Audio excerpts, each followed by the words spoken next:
Your head. Yeah. Oh, it sounds good. We are live. Sounding This real is nice. the show before the show. This is when you get to say all the things that you don't want to say on actual air. Okay, you ready? Just air all your grievances right now, Britt. Right now. Do it. Do it. So the thing you were saying about Mike and Will? I don't want to die. Okay. Hunter, you are in the middle of her shot. Okay. Get out of my way.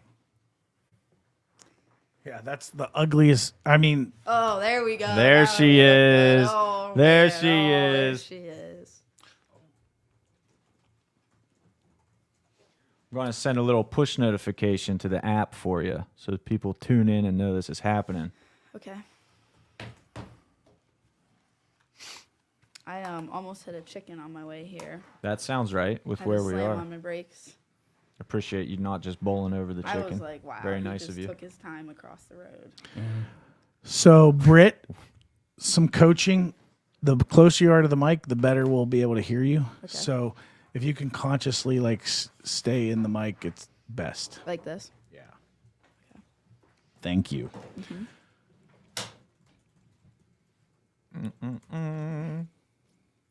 Is your mic level good?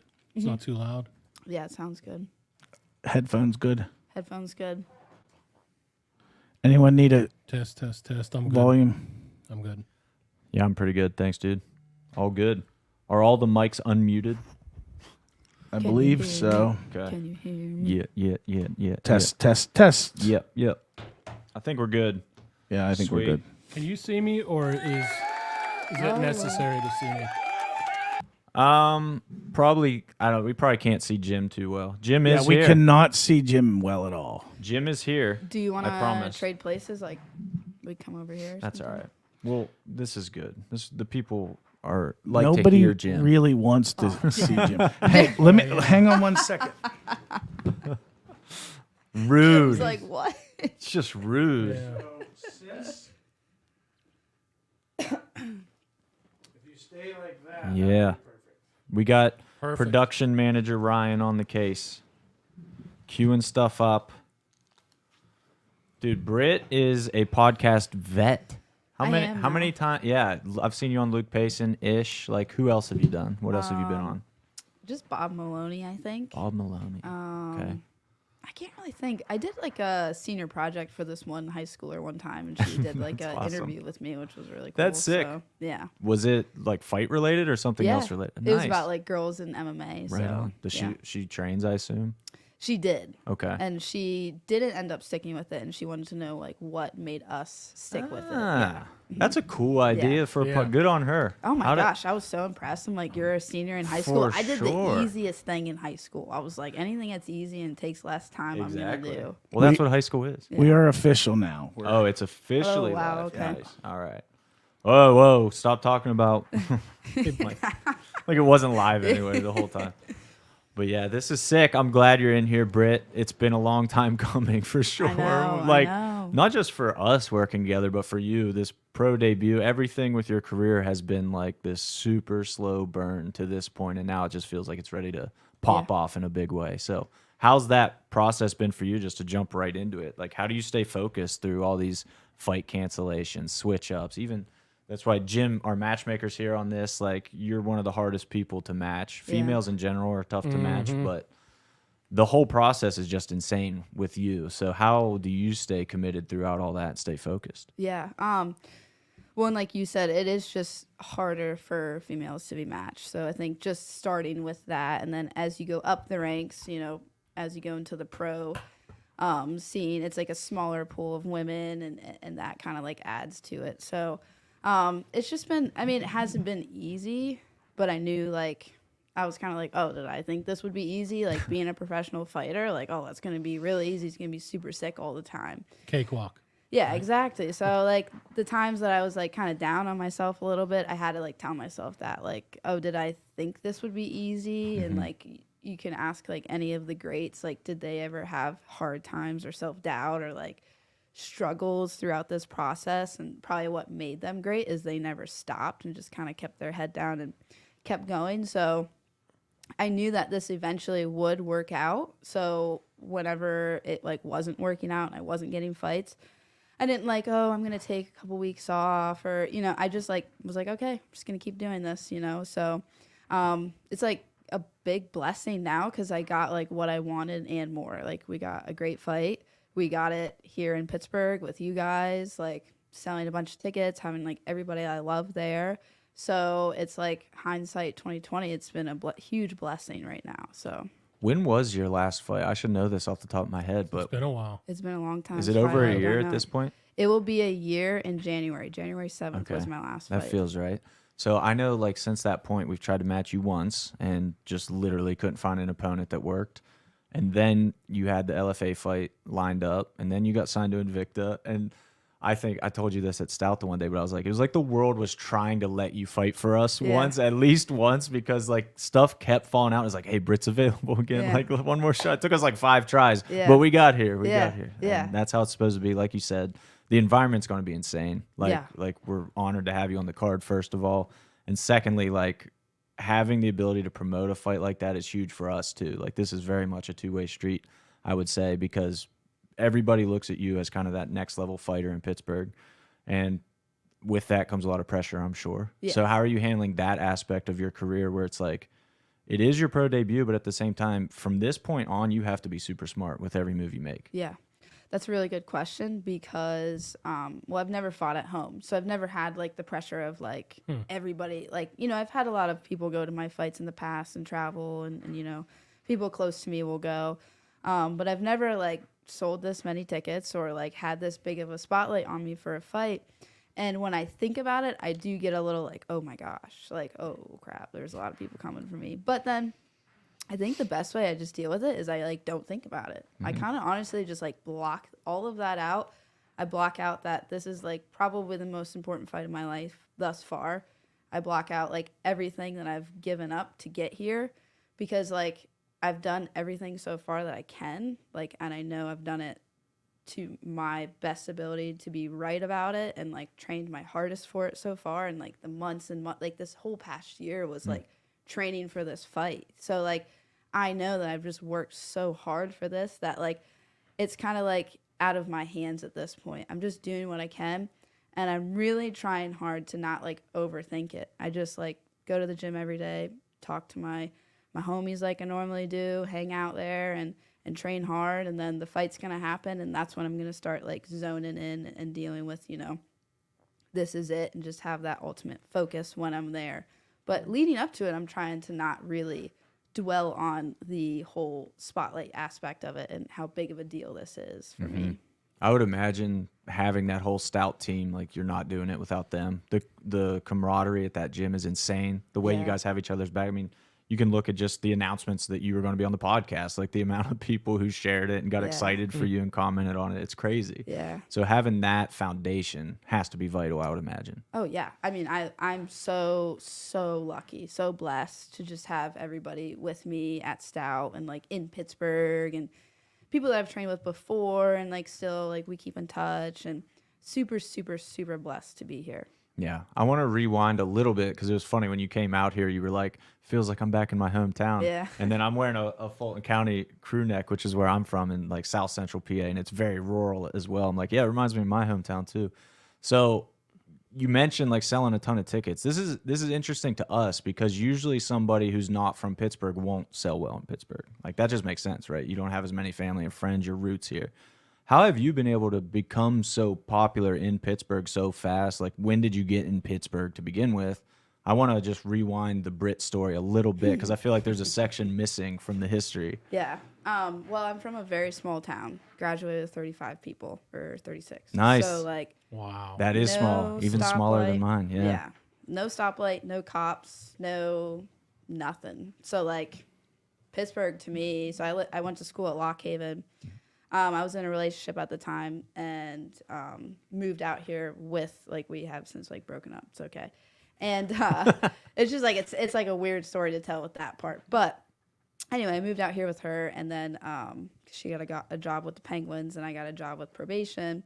And it was a weird step that I like needed to take with training, because I was training at a smaller school, And I knew about Stout here before. So I knew like moving out here, Stout was like the next step that I can take to kind of like skyrocket me and kind of like the necessary step if I really wanted to take this serious, you know, going pro eventually and whatnot. So when I came out here, I mean, Stout was awesome. Everyone welcomed me with like open arms and whatnot.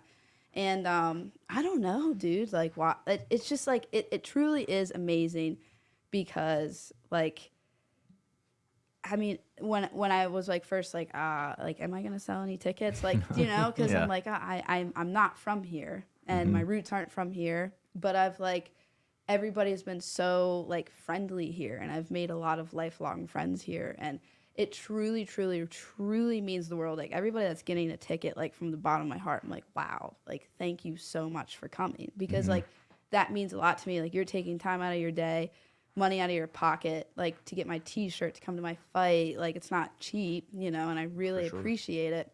And so it's just like I'm like, how did I sell so many tickets? You know what I mean? I'm like, well, how did I do this? You know, because like I started out small town. Went to Lock Haven, that's where I went to school, lived there for a little bit, came to Pittsburgh and kind of started this journey. And like, I'm super, super blessed to be where I'm at right now. So yeah, I mean, Pittsburgh's just been like a great place to be. And I've made a lot of friends here and I'm very thankful for it. So can I add something here? So I haven't spent a ton of time with Britt. And like that part of that question with Hunter was like, hey, how did you like mesh so well with so many people? Britt, you have like, and I can't see around this monitor and I see you, over there. but you have like this, like just spending this short amount of time we spent together today. There's like, I don't know. There's something that like you have an aura about you that is like really welcoming, and like it's no surprise to me just after spending this short period of time with you of why like you've built so many good relationships, because like it's very clear to me that you have like this welcoming, very friendly, just special personality that like it just exudes. Oh, well, thank you so much. That was very nice of you to say. No problem. I appreciate that. It's true. Sunshine, right? Yeah. Yeah. Oh, thank you. Guys, seriously, thank you. So I listened to Ish's podcast with you, which is awesome. Shout out Ish Lopez. I just Ish. did his podcast yesterday, Saw actually. So that, that was cool. yeah. It was a cool little role reversal since he was on ours. Now I'm on his. Cool. Yeah. But I thought your journey was super interesting in the sense of like you kind of got into a gym by accident, it sounded like on that Yeah. podcast. Is that accurate? Oh, yeah. Okay. Yeah. So what about it? Like you said, were we live when you were talking about the girl that wanted to interview you from high school for it might have been the show It might have before been the like show. the show. Yeah, a show before the show. At any rate, her point is super valid in that why would you ever stick with this? It's such a weird thing to stick with. It's like you make no money, you get beat up, you're hurt all the time, and the end goal, you have to get to the tippy top for it to be worth it, right? Like you Yeah. can't be just an average pro regional fighter and really make a great living. So you have to get like either to PFL now or UFC or Invicta.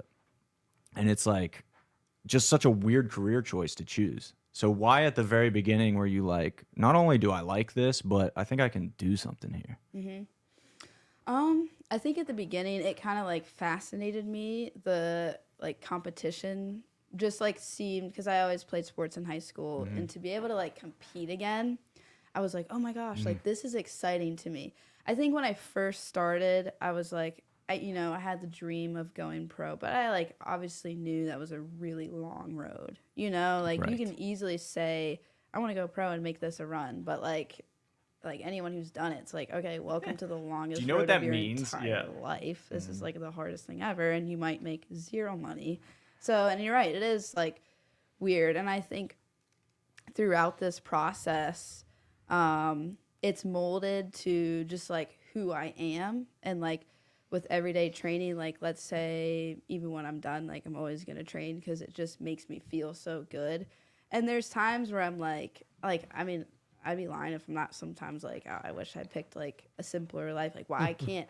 I'm literally not programmed to live a normal life, because as soon as I get a taste of like 3 days having like the normal life, like not going to the gym, maybe I like go out to the bar with some friends and stuff, like I'm not happy, and I like would rather be on the other side of things, just like killing myself in the gym, cutting weight. Like that's throughout everything where I've been like, oh, I wish I picked a normal life, or I wish I did this. Like throughout everything, I ultimately knew that this is like what makes me feel the best, you know? So, but yeah, in the very beginning, I don't know why I never stopped. Like, I don't know. Like, it just was something in me. Like, from the moment I started training, I never, like, took a hiatus off. I, like, had a shoulder injury, and I had to, like, take, like, almost a year off because I got, like, surgery to get it fixed. But even throughout that time, I would, like, go and sit at practice, and I would watch, and I would go to the tournaments that they were doing, and I, like, couldn't wait to hop back in. And like my whole recovery was like the thought in my mind, I was like, this is my comeback story, you know, before I like even had my first fight. Like it just was like programmed in me. Like from the day I started, I kind of like was addicted to it, to where it had to be a part of my day.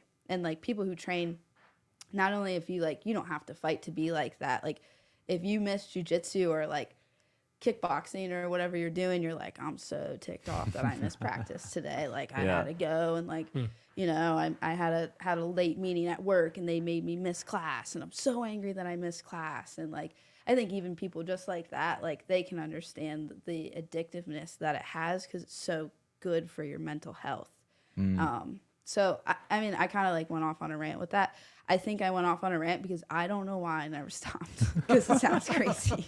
I don't know why. You're trying to talk yourself into a good reason as you go. Like you hope you stumble into something that makes sense. It's like, nope, none of this makes sense, actually. I'm just crazy. That's honestly a perfectly valid answer. So do you think a fighter, this is just kind of, I don't know, maybe a dumb question. Do you think a fighter can will themselves into being a pro fighter, or do you think you have to have that in you?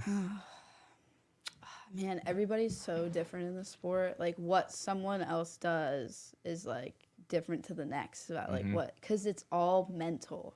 I think you can will yourself, but I think you do have to just have that in you to keep going, because this is going to be a hard road. Like look at my past year. Right. Like exactly.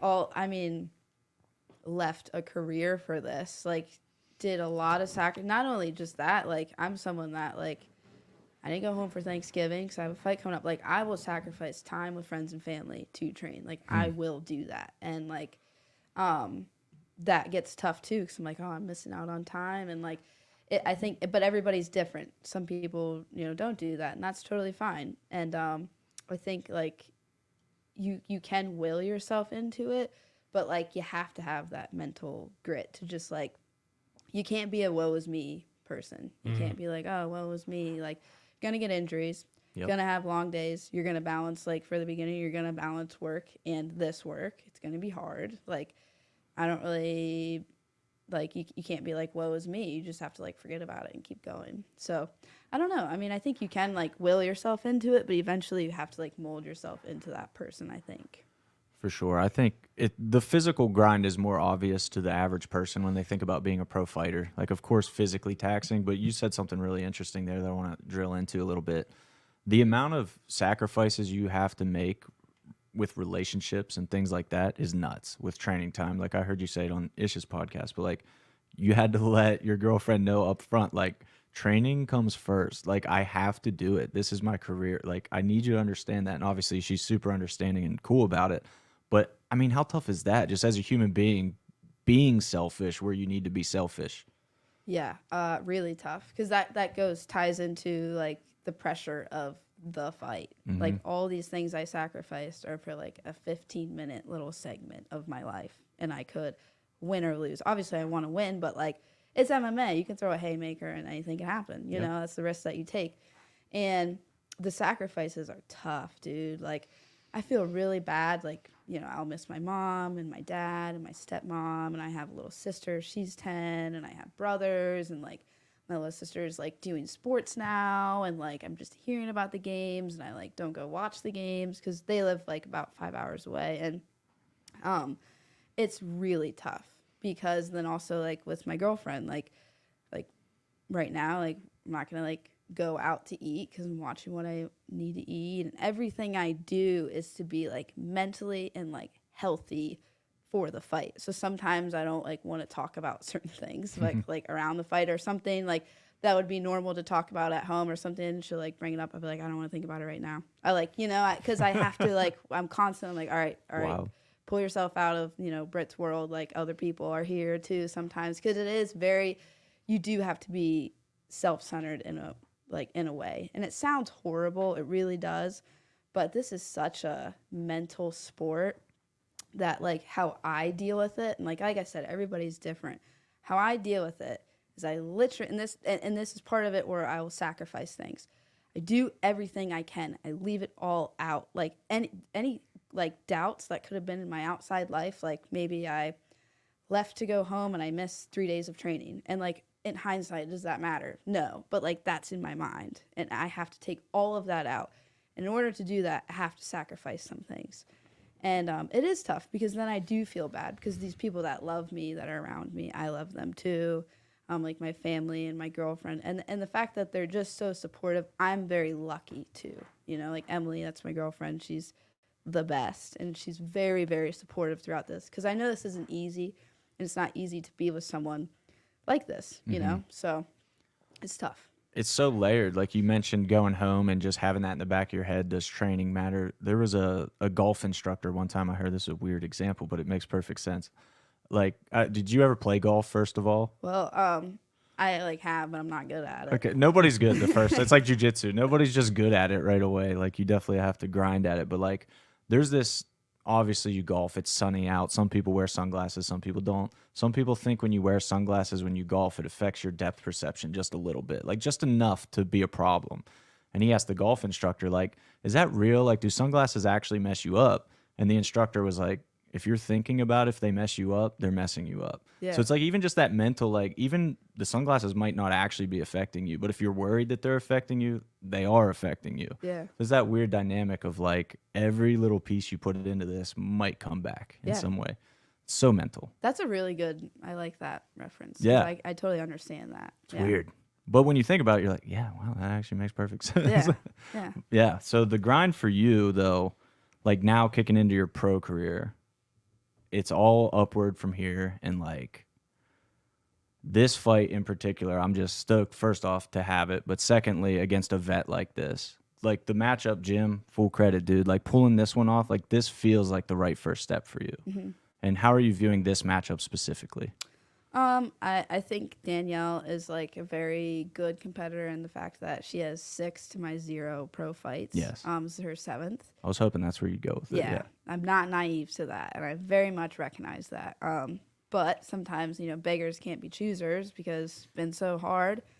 We kind of got to like do what we can here. And I think it's like an appropriate first fight in that aspect too, though.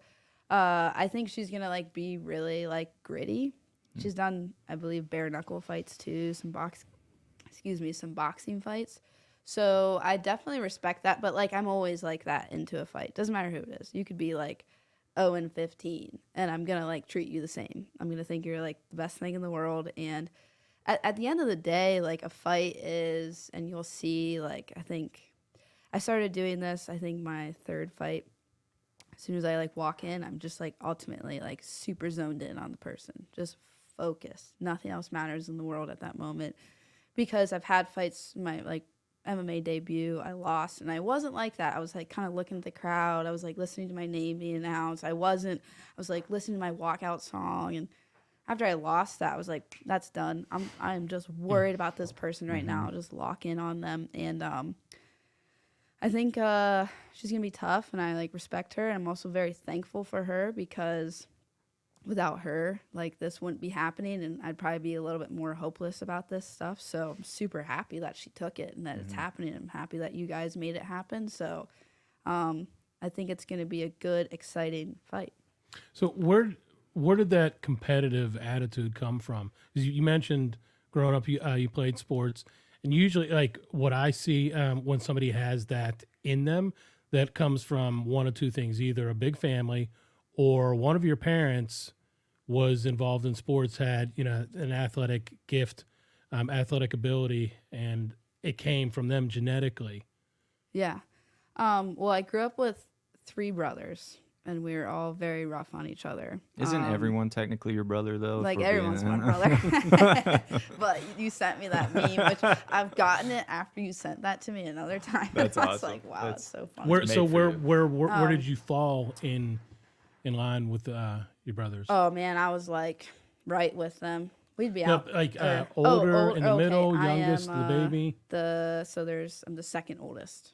Yep. So, but I also took charge for sure. I took charge. The football drills in the backyard. We used foam sleds as like little hit 'ems. Like I'd make all of us do drills, and I would like hit them with the sled when That's they're running with the hilarious. ball. And I don't know. I from a young little Brit, sports and games have been my drive in life. Like it doesn't matter what sport I was playing. If I was like playing football, I would like watch a football game the night or watch a football movie the night before a game, and it would just get me so giddy and so excited. Same thing with like softball or like soccer or something, and like basketball. I think it just makes me. It's just my niche. There's nothing else in the world that makes me feel the way I do. Like when I get to compete or when I get to just play a sport. And I think I've like kind of taken that into training, and there's really no other high than like. So like I've always played team sports, and when like it's like jiu-jitsu competition or fighting MMA, it's just you like controlling another human being, and you achieved that, and then they raise your hand and it all works out, and it's like the best feeling in the world. So I definitely got like addicted to that too, even with just like starting out in jiu-jitsu competitions. What are you going to do when you get addicted to fighting in front of a crowd at Monrovia Convention Center? I'm gonna go crazy. I'm gonna get 2 White Claws, start smashing them in the air. Keep 2 White Claws. We need to tell our setup team. Keep 2 White Claws cage side in case something goes down, so we gotta- can throw them in. please do We got to that. toss them in over the cage. Oh, like, if you guys can actually that do would that, be I would sick. Love it. Do it. I would love can't. We that. got to fight after yours. All right. We'll do it on the way out. There you go. That'll work. There we go. We've all figured it out. With the new canvas, we actually can't because that'll Absorb it. yeah. Oh, okay. I'm also very excited to fight in your new cage. So I was going to That's say, awesome. okay, I was just about to ask after he said that if you were aware of the new cage or had any indication, but obviously you do. That's sweet. So it's Yeah. it's bigger, but also, yeah, the canvas is real canvas. It's not like screen printed, like plasticky feeling like the other one. Okay. So it's like what the UFC uses. That's We awesome. looked into it. That's and, great. and just to note, while we've been sitting here, the new canvas arrived. Oh. nice. Whoa! Wait, it's here right now. Like at well, the not studio? here. Oh, It's okay. at my house. Okay. Oh, okay. Oh, yeah, Remember, that's they right. couldn't- That's right. This is a remote area. They couldn't find it probably. No, literally. So they went to ship Past it. the third cow. We went to ship it, and they were like, "That'll take an extra like 2 weeks." And we gave them my home address, and they're like, "No, that's good. That'll be there right away." Yeah. Oh wow. Yeah, apparently this is a remote area for shipping purposes. I And mean, there's- I get it. understand that. On I the get way it. here, Yeah, I who can wants to see come it. out here? It's like 10 minutes from like civilization. It is in a really weird spot 'cause it's not that far from Bridgeville, but on your way out, you just feel like, where am I? Like we Yeah. said, like our hometown. Definitely, I got the same vibe. I'm Yeah. like, am I back home right now? Like, how does Yeah. this exist this close to Pittsburgh? This Yeah. is weird. Where So did you I'm come used to from? it. Where'd I come from? Yeah, no, like today. Where did you come from? Oh, I live in Mount Washington. Okay, Yeah, so I'm a Nice. city girl now. Washington. Mount Washington. Washington. That's nice. Yeah. Mount Washington's awesome. Yeah. What's your favorite? Do you have like a go-to restaurant or anything up there? Probably tough to think of now. Oh, up but there, Redbeards. I go there a lot. Redbeard. And Do you know then, Jim? I don't know That's- Redbeard. That's where I went for my 21st. I don't remember Nice. leaving, but Yeah, Redbeards is fun. Cochran's Law. If you heard of that, Cochran's Law. That's a good place to go to. I don't go up Mount Washington too much, honestly. I don't know why. I don't know. It's just not accessible. I Yeah, guess. I don't know. it's. I A don't little know out if of the I. way. I don't know if I would like. I do just because like we live up there, but and it's a nice spot where if you're like going out and you don't feel like leaving the mount, you can like go to a couple Leaving places. the what and street are stay you there. on? Ruth. Ruth, okay. People, I swear, don't write that down and come for me now. 'Cause- I've lived on Maple Terrace, Dangerous. Sycamore. I've lived on Oh. like Virginia. oh yes. Okay. I used to live all the Wow, you lived everywhere up there. yeah, That's I Been did. everywhere. He's a nomad. He was actually homeless and just sliding into different houses Yeah. when he could. He's like, oh, a place on Ruth just opened up. You're part of those homeless guys that hang out. On Hey, up there. you got to do what you got to do. Absolutely. Until 247 Fighting starts paying the bills, right? Let's do it. Yeah. Jim, I want to kick one to you to like kind of present with Britt, but just we talked like briefly about the struggles of matching Britt, but I want you to really dig into that because you're obviously the one headlining that charge. So give the good people a look at like what the process is like for matching somebody like that. So here's how it usually starts, and there's no message that comes from any coach, no texting, nothing happens like that. It's usually like the sky gets dark, these black clouds start rolling in, a lot of thunder and lightning, and then I say to Hunter, I think we have a female. Yes. So that's how it starts out. Now, so the female MMA scene in Pittsburgh is definitely picking up. We've got three females on the card, which I don't think we've had 3 in a year. I think we had a card with 3 before. Maybe the very first one or I the think second one. I think it was like Brawl in the Burgh 2, maybe. I'm going to do some research while you guys. Yeah, go I through don't- The one with Megan Williams So that was okay. So that would have been Megan and Cheyenne and Sid. and Sid was on that card too. I think so. I don't think you're right about that, but I think we had I believe we had a card with 3 because you're trying to beat it. That's it. and That's so- 3. There yeah. were those 3. Cheyenne, Sid, and Megan Williams, Katie Perez. That was Brawl in the Burgh 1, July 27th. Okay, so Jim 2008. didn't match it. That's why he didn't know. There you go. yeah. But we got 3 on this one, and hey, let's throw the dart out there while we can. There is a 4th female who is available for us to match. Pro 135, Britt. I'm just Oh, I saying. wonder who that is. Who could it be in the city? Yeah, so think I she's know. available. She's available too. So if we could add 4, we could break the record. There's still time. If there's any Pro 135 females like tuning in to see who this Britt Bickhart cat is, and they're trying to like scout you, Yeah. this could be your opportunity. Just come fight on the same card as Britt. Yeah, Let's honestly. do it. But yeah, and go then on. and then we could do like we could throw a white claw to you too. Throw a white claw to me. No, the girl that Oh yeah. that would potentially be like Oh fighting- yeah, if they're yeah. worthy enough. Yeah. That's my thing. Wow. If they're worthy enough. That's my thing, man. Wait, what's the best flavor? We need to get I like that before. strawberry. That's my favorite. I didn't even know they made strawberry. do. Is that one really rare? I feel like I've never It's seen that. newer. Okay. Mm-hmm. Okay. But it's been around for like a couple years, Okay. I think. Yeah, it's in like it's in a certain flavor pack. Yeah, and it's not like a super common flavor pack, but I like it. It's my favorite. That's awesome. All right, Jim, let's I want to continue. The skies darken, there's thunder, there's lightning, and you know it's time to match a female fighter. Yeah. Where so how do you react to that? I cry. I usually cry. But Yeah, that Jim, that's your first reaction to everything. Ryan's calling me. I cry. Cry. So there's just not a lot of females, and not just that, it's talent. So when you do find some that might be available, it could be a mismatch, and it's always the hardest fight to put on a card. It never goes quick. So what we've done though, in all these years of trying to get females matched on the card, is we've built up a database. We still know that it's going to be tough no matter what. There's not a lot of there's plenty of opportunity, so that's another thing that makes it tough to get you on the card. And when we have somebody like you with your talent, that triples, that complicates the problem. So, but you did say I appreciate what you said, like in the very beginning of the podcast, is on your end. We've never really actually asked the fighter what they go through when they're sitting there and waiting to get matched, and you had a long layoff. Like for us, it's frustrating. I'm sure doubly so for you on your end. So, but to get back to the matching of the females, we reach out to other promoters, other matchmakers, and try to find somebody that maybe hasn't been on our radar before.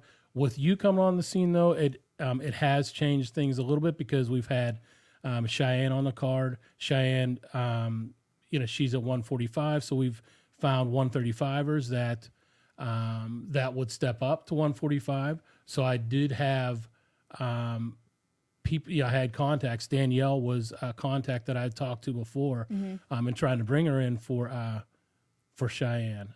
Sid, when she was fighting 125, and often she would step up to 135. So we had that roster available. It's just never easy. Yeah, no, it's not. Yeah, I definitely recognize that because it's just a smaller pool. I mean, Right. if you look at a UFC card, there's not always well, first of all, we were just allowed to start fighting like what was that, like 10 years ago or something? If probably not even 10. Maybe really. not even 10. And then if you look at some cards, like there's not always a female fight. Like it's such a small pool of women. And then when, like I said, you go climb up the ranks, it's like harder and harder. And like you said, talent comes into play. And so I like recognize like when I'm trying to find a fight, it's like an all hands on deck type thing. And I know everybody's trying. Like Mike's trying, my manager's trying, you guys are trying, all these other promotions are trying. So No one tries harder than Jim Mooney. I'll just tell you Jim that. Moody's trying over here. I will say it's super nice when a fighter, because I remember early on you were like, would it be rude if I sent you guys some names also? And it's like, Not no, at that is all. the least Yeah. rude thing ever. Please, like Yeah. every bit of help you can get. And that goes for honestly all fighters. Like Lucas does, like, it hasn't worked out yet where we've matched him with a person he sent us, but Lucas always tries. He's like, I'm on Tapology. Like, I think these guys could make sense. Look into them. Yeah. Dude, that's helpful. Like, That that makes is our job extremely easy. helpful. Yeah. Yeah. Because that then in our mind it shapes an image, gives us an idea of the type of opponent that you're looking for. You're looking for a striker. You're looking for somebody that wants to grapple, wants to keep it on the feet.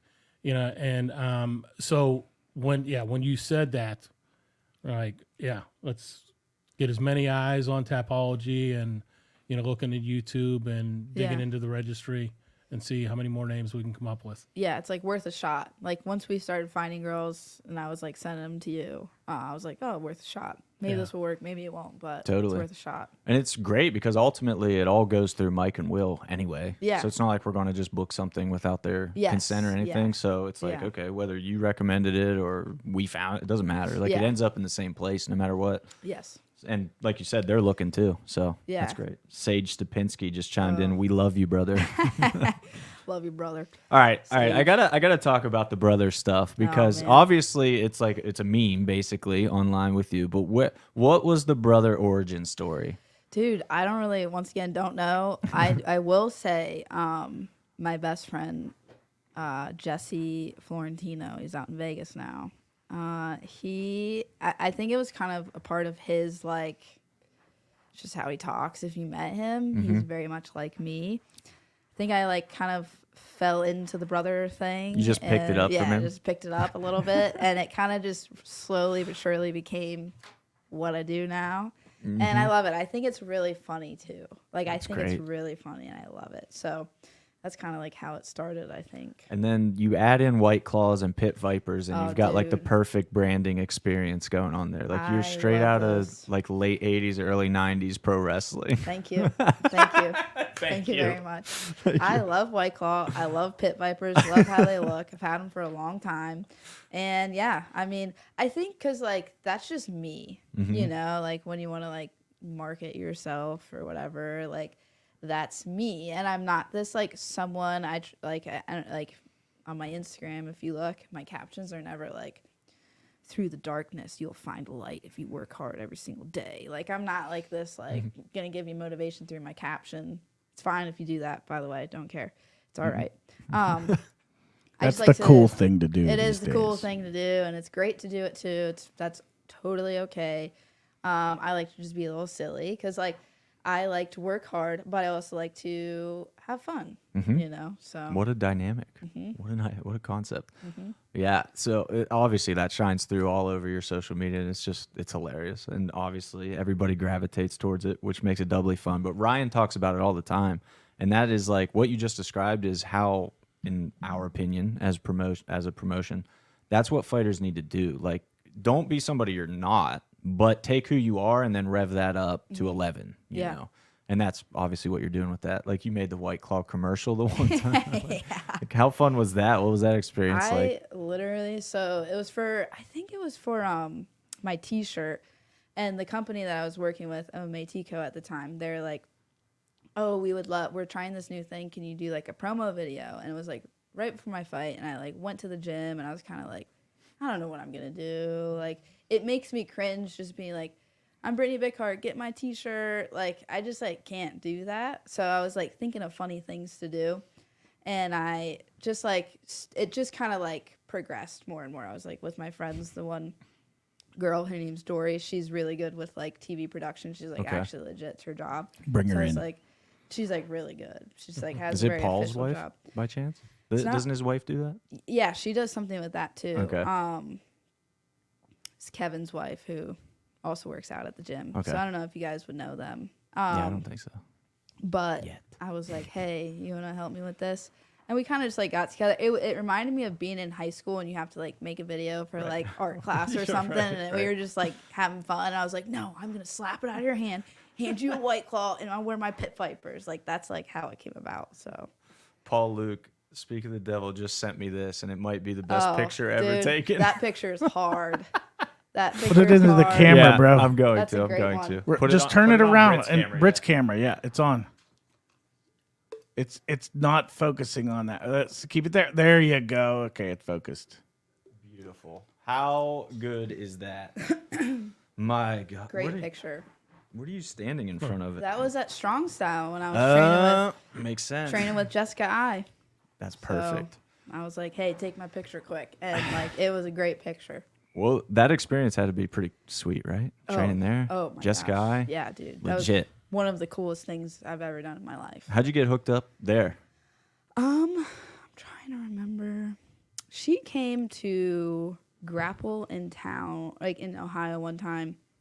Bob Meese reached out to maybe Mike or someone, or just said, hey, she's looking to grapple with some people. And I was like starstruck. I'm like, Jessica I think I just got done watching when she was on like the UFC pay-per-view when she split her head open. Yeah. Like, Yep. I was Classic. totally fangirling. So I went there and we just grappled. It was very lighthearted. She wasn't, it was totally fine. She wasn't getting ready for a fight. Then, I kind of forget how she was looking for sparring partners she was supposed to fight, this one girl, she's like tall, blonde striker. I forget her name. She actually ended up having to drop out of that fight because she broke her nose in a training camp. Jessica did. Did you do she it? was, oh no. I would have been so sad if that was my fault. You feel so bad. Yeah. But she trained with one of my good friends, Nikolai, who trains out in Ohio. And I think she might have hit him up. But anyway, I got in touch with her, and I would go out every weekend and spar with her for her training camp. And like we would spar, and then she's like, hey, do you want to do strength and conditioning with me after? And I'm like, sure. And I just remember like looking at Will, like I was like this little kid, like just the coolest moment, like just this total like, what? If you would have told me when I started, like Jessica I is gonna like have you be one of her sparring partners, I'd have been like, kidding. Like it was awesome. That's Still sick. one of the best moments of my life. I think she never got the credit she deserved, to be honest. And I've always been a big Jessica I fan for whatever reason. But like people, she kind of got clowned on because of how the Valentina fight went. But like Yeah. Valentina could do that to literally anybody. Mm-hmm. And it just, I don't know. MMA fans in general are super fickle with stuff like that. Like Yeah. just because you lost a fight in devastating fashion doesn't make you a trash fighter. Yeah. And like people put a lot of disrespect on Jessica, I felt like, after that. Yeah. And it's just discrediting everything that happened before it. She had one of the most brutal finishes of all time, the standing arm triangle against the cage. Do you know this finish against? I actually don't. So Let me pull it up. sad Let me that I pull it don't up. know that. I need to think of who it's against because you need to see this. I feel like it was in Bellator. While you're looking that up, that's a good point because this was like a good eye opener for me. She was just kind of like talking to her coaches, and I kind of like overheard it. And she's like, yeah, so, Valentina's fighting this weekend, so I have to keep watching that this week. So think about it. When you're at that level, every time Valentina would fight, they replay her knockout. Yep. So, like, Jessica has to keep reliving that moment. And I was like, you know what? That's right. Like, you do. That sucks. That's not so. We're conscious of that. For sure. That's what I was literally just going to talk about. Like when Visoki knocked out Des Ford in Johnstown, it was the most picture perfect knockout. Like any promoter would want to use that clip. But like I talked to Des before time. I'm like, dude, I'm really sorry that like you're going to be seeing this. Like, are you okay? First of all, if we dude, he was so professional about it. He was like, I know you guys are doing your job. Like, that was a sick knockout. Of course you're going to post it. That's fine. He was super cool about it, but like, it would be hard. Like as a fighter, like you got to keep seeing this. That sucks, man. Yeah. The standing arm triangle was against Zawila Frastow. I think it's George Gurgel's wife back in the day. I think it's Zawila Gurgel at one point. Could be wrong. Yeah, but anyway, that was in Bellator. yeah, and Okay. you gotta like it is a just vicious finish. Like standing arm triangle against the cage puts her to sleep in like Wow. well, it says 58 seconds, but it felt even faster than that. Just a pure manhandling. Like it was ridiculous. But yeah, like stuff like that, people forget about those whenever they talk about Jessica Eye, just because of how the end of her career went. It's like that doesn't make any sense. Like, she was awesome. Exactly. You don't even realize how good she is. Like crazy talented. What was it like one-on-one working with her? That experience? Oh, dude, I mean, like I'm so thankful for her because she like made me like mentally different. Being able to like train with someone at that level was like super awesome and like, you know, a good like good place to do like I don't know like a not that like it's just kind of like a good way to build my confidence in a way like oh okay I can train at this level, you know. And oh man, like it just was like every time I went there I was just like the fact that I like could text Jessica Eye and like I'm still like what, you know what I mean? Yeah. She's so cool, she was so helpful.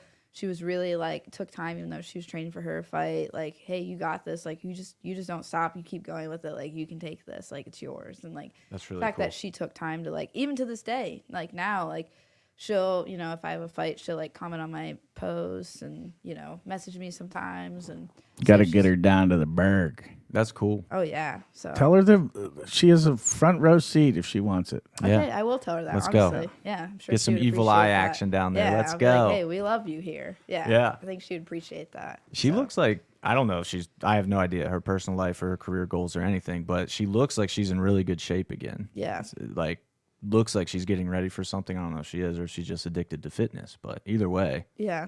like that would be sweet if she comes back. The trip that launched the beginnings of 247 was a trip to Cleveland at UFC 203, which Jessica Eye was on.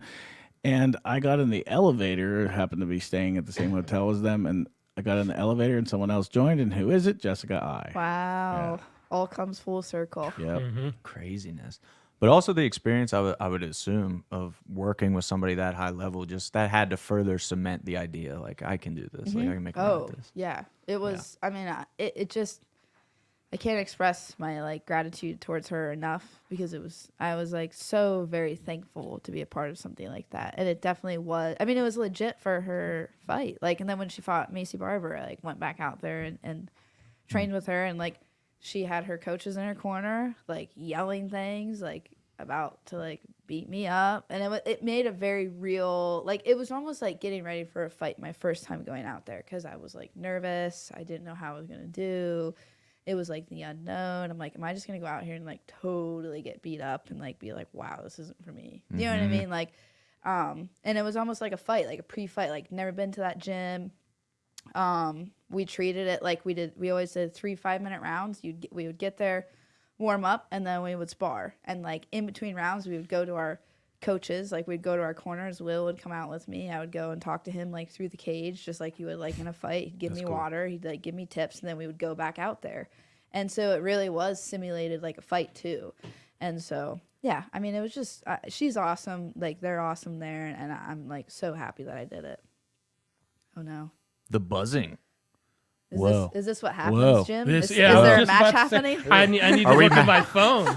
I guess somebody must have reached out about that bout. I think it worked. It's either that or a female bout has pulled off. Oh no! Oh, no. Oh, Don't no! say that, Don't even please. say that, dude. What are you doing? You know better than this. Wait. This is a nice wooden table. It We is got this. wooden, We yeah. got this. We got this. That was crazy that you could like hear the neons and could eat it. Yeah. It's kind of cool. Ryan just constantly adjusting the brightness over Yeah. here. Look at this. Look at it on the screen. Just Oh, yeah, flicker. I See just that? killed it. Beautiful. Yeah, kill it. There we go. That's good. Okay, we're back in business. Dude, that was great. Is this what happens, Jim? It's happening. It's happening. And then, dude, I'm that'd not- be I'm not wild looking. if it happened. There's a real. female Like, oh, bout we got a that match. needs to be That's matched. what it is. Yeah, I'm okay with that now. Dude, Let the honestly, clouds roll in. would have been incredible. Dude, having 4 female matches on a card Oh, would be yeah. like, I wonder if that's ever been done in Pittsburgh. I don't know. We gotta do. We need to know. Are we at the record, Ryan, for most fights by a promotion in Pittsburgh? So Most this female is our fights, or most fights in general. Like events, Cards, Yeah, yeah. events. Maybe. I think so if you total events in Pittsburgh for us, the number is 19. Like that's our number. But like because we've had other bouts elsewhere, that's why that number's different. I got you. Yeah, like Johnstown and okay. Yeah, Johnstown had a different show title because that wasn't in Pittsburgh. So I think if we count Johnstown and count Sprawl, When we Burgh, count definitely those, I have think the we're up record. there. Yeah. Yeah, you are Okay. up there. But in pure Pittsburgh-based MMA events, we might have like 2 more to go, which is Yeah. fun.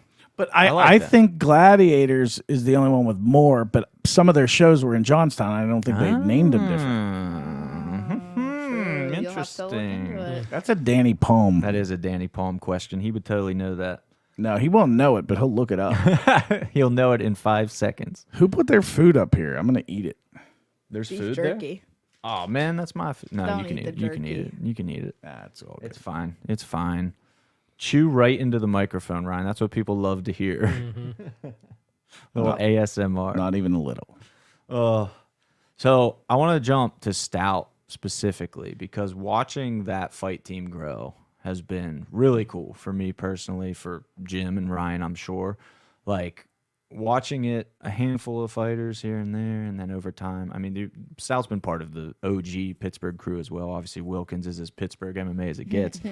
But watching like him transition from a pro fighter, now a coach, and like seeing everything start to come full circle and just the team you guys are building, it seems like every event there's new people on Mike's list to match, like Yeah. every single time. What's that experience like as you, as one of the more senior members of the fight team? Yeah. It's like so cool because like I think it's just like almost like if you're surrounded by like, you know, the best and if you're just surrounded by like good things will just like kind of produce. So like there's days where, you know, maybe I don't want to train or, you know, going through it or something, and I go to the gym and, you know, Anthony, Lucas are there, and I'm just like, hey, what's up? You all right? Blah, blah, blah. And I'm just like joking around with them, like all the other guys. Like even just like aside from just like everybody that's competing, we just have such a good group right now of everybody that just kind of has each other's back, and everybody just wants the best for one another. Like we just want to support each other. We want the best for each other. We're always like sharing each other's things on Instagram, trying to promote everybody else, and like that is just like so amazing. And I think it's like even more awesome too because like we have Stout, but like we also like get to cross train with everybody too. Like you throw in Mat Factory, like we're basically one big giant unit. And like I mean Will and Mike and like Isaac and everybody else, but Will and Mike, like I'm sure you guys hear them in the corner. It's just unreal. Like it really is. And like it's just something that I don't like. I'm just so happy that I'm here and I have them, and like I'm just super blessed, and like every fight just feels so great to have them there. Like I made a joke one time because like usually like when I've fought, like I've traveled by myself with them. I'm usually like the only person on the card, maybe like somebody else. And like we kind of like have a time, just like us three, and it's like part of the fight that I look forward to is like the trip there, and you know, getting to spend time with them. And like they have this thing, and I joke around that like whenever I'm like with them, like it's like they're just gonna figure it out. It's like you're just like traveling with your dad and everything's okay, they're gonna figure it out, you know what I mean? They just give you that feeling about like life. Like if I'm just like contemplating something and I need to like talk to somebody, even just like aside from like being great cornermen, they're just great people. Like they really have your back in and outside the gym because they actually care about your growth as a human. I'm sure, I mean, I'm not going to do this, but if I went to them, I'm like, hey, I don't really want to fight anymore. They'd be like, okay, you know, obviously we want the best for you. Like, what else do you need? You know what I mean? Like they just would have So my cool. back. So like that's also just, we're blessed, dude. And like Warren, you know, he's great too. Like letting us grow this. Like he started this gym from nothing, and he hasn't, like, he's on his way to having like an empire. So like even just having that, like this amazing facility to train at. We have 4 locations. Like we're just, I mean, it's super awesome to have. And always growing, like we said, not just the roster, but the offering, the locations. The now Mike and Will have a podcast, and like just everything. Yeah, that podcast is awesome. It's I love great. listening It's to such a them. good Yeah, podcast. yeah. Like Listen to your coaches. they've needed one for a long time. Yeah. Like that duo is perfect for Yeah. podcasting, man. I love that so much. And then Technique Tuesday with Christian and Lucas, like Yep. everything you're doing, it's you can see it growing step by step. And it's just really sweet. Like, what's the end goal going to be? I have no idea. But you talk about a gym like Strong Style or ATT, any of these giant gyms, like, there's no reason that Pittsburgh can't also have something like Yeah, that. I agree. Instead of, and like, traditionally, the idea in Pittsburgh is, like, when Kama got to the UFC, he would have to travel to Vegas, like, for fight camps when he had a fight to finish up. The idea traditionally is like you have to go away from Pittsburgh at some point once it gets so big. But is your mentality that you can grow it here instead? Yeah, for sure. Like I have like what I need here. Mm-hmm. And like I've cross trained a lot, and I think sometimes it's just a reminder of like, oh wow, I have it good. Like, you know what I mean? Like, and also like, not with that said, and like Mike and Will know this too, there will be points where not that I'll like go out and do my whole camp somewhere else or without them, because like in my mind I'm like I definitely like need them, but I'll need, you know, more females to train with sometimes, you know, for a certain Right. fight. Maybe there's girls, maybe a girl will be like, you know, world champion jiu-jitsu girl, and she's, you know, 5-0, and maybe I'll have to go out to Colorado or something and train with, you know, other UFC girls. Like that is gonna definitely come into play just because of the female aspect to it. Super fortunate with Carly and Cheyenne. Shout out them because I'm super blessed to have them just to train with. You know, Cheyenne's pro 2-1. Carly is scary. Like you guys are gonna see. Like, do you guys realize how scary Carly is? Like, I know Pat and Justin's terrified of her. He is absolutely terrified. dude, Carly is a dog. Carly is so scary, and I seriously mean I would never want to fight her. I wish you would not have said this on the I'm podcast. sorry. Yeah, now it's more than just dark clouds when we have to match her. It's like a whole Ryan, can you tornado, look out the window? tsunami. Like, Dude, she's gnarly. She's so awesome. So I'm blessed to have them. But with that being said, just like, you know, anything. We train with each other all the time, so we kind of like really know each other well. So at some point I'll have to go and like during my training camps just train with other girls, which is good to do. But I definitely like see Stout being somewhere where I can like keep as a home. yeah, which is great. I mean, that has to be an amazing feeling, just personally knowing you have that security right here at home and watching it blossom. What's super interesting to me with Stout is somebody's alarm. I don't know what no, that is. that's me. That's my bad. It's okay. What? I'm so unprofessional. No, it's okay. This is a True. chill. Yeah, We're, true. we're chilling. That's my beeper. Seeing it like the mix, beeper. the mix of homegrown and smart outside talent coming in.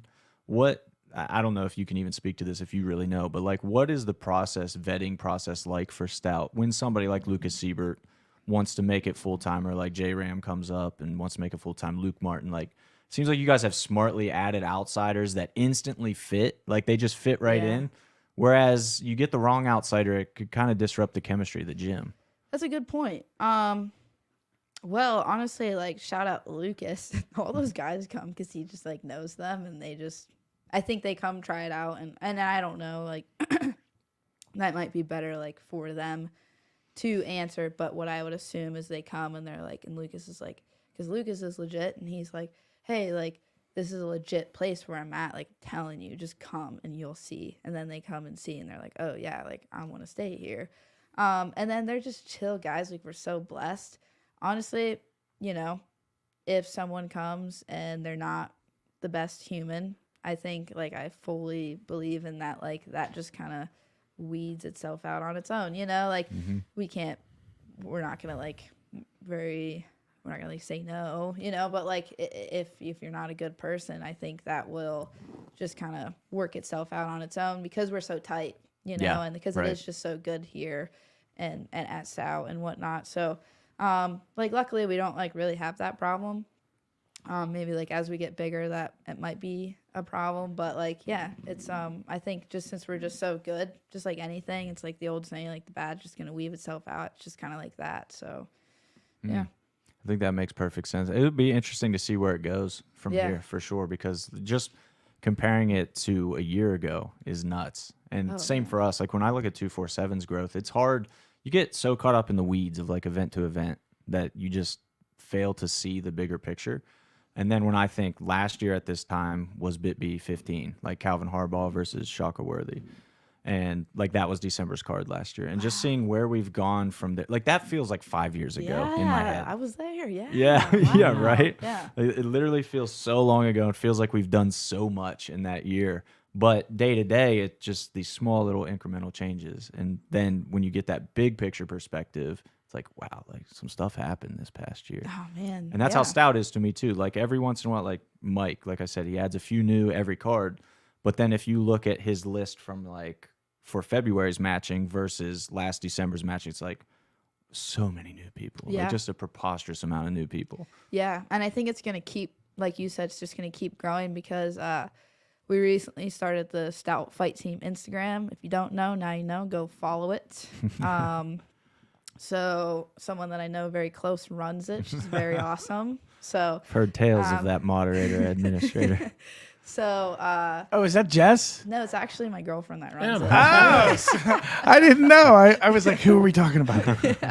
Just Jitsu would be good for it too. Though. Is that who you Definitely. meant? Just Jitsu? Yeah. You she's should let good her at do a Instagram. takeover at some point, like She- just for a couple days. Yeah, she's great too. And that's what I mean. I can go on about the people that I love at Stout. Love Jess, all those guys, jiu-jitsu guys, they're great.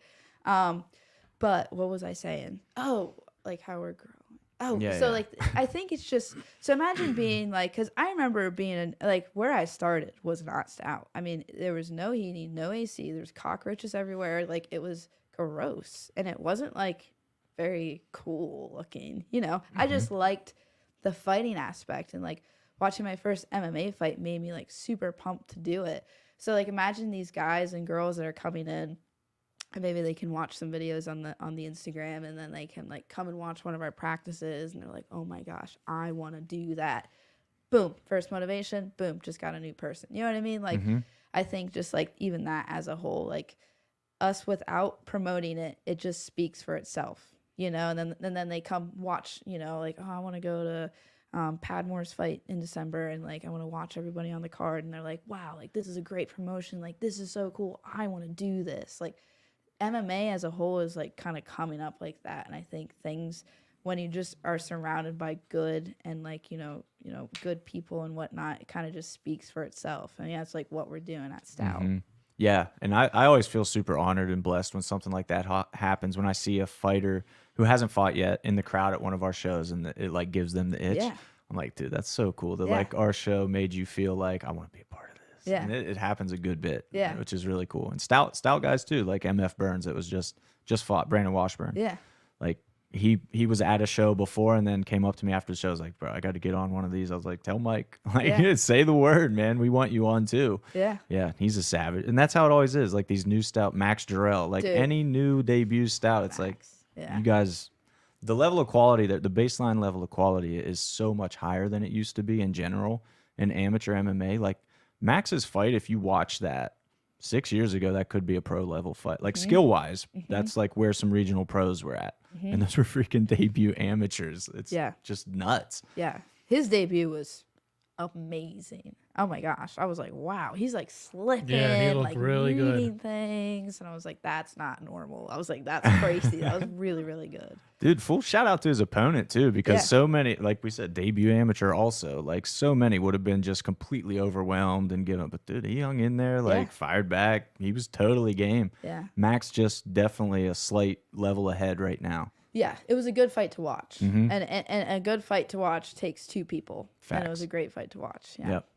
What's it like whenever somebody new or upcoming comes in and like they're really good right away? Is that super exciting? Oh, in the gym? It's yeah. like, oh yeah, we got another dog. Yeah, you can tell, like, you're kind of like, especially like Mike and Will get very excited, and it's definitely like, I think, reassuring for the team too. Like it's good to bring in, like, it feels great. Like we have, like, Lucas, those guys that you just stated, like Lucas, Josh Ramirez, Luke, like these guys that were like amazing wrestlers and like, done already a lot with their life, a lot of good things. And I don't know if you guys have heard about Vermont yet. Have you? Definitely. Okay. Like, wow. It's like so cool to be in that room. You're like, I'm a part of this with these people. And then we get a new person coming in and like they're already showing amazing talent. And it's just really exciting to see. Mm-hmm. Saturday is pretty eye-opening for me. Like, I know I was just there delivering tickets or picking up tickets, whichever it was. But just seeing the talent in that room from all over, and it's so cool, man. It's so special in Pittsburgh right now with the factory, the academy coming in. And just you get that mix of just everybody in one place at one time, getting better together. Really, really cool to see.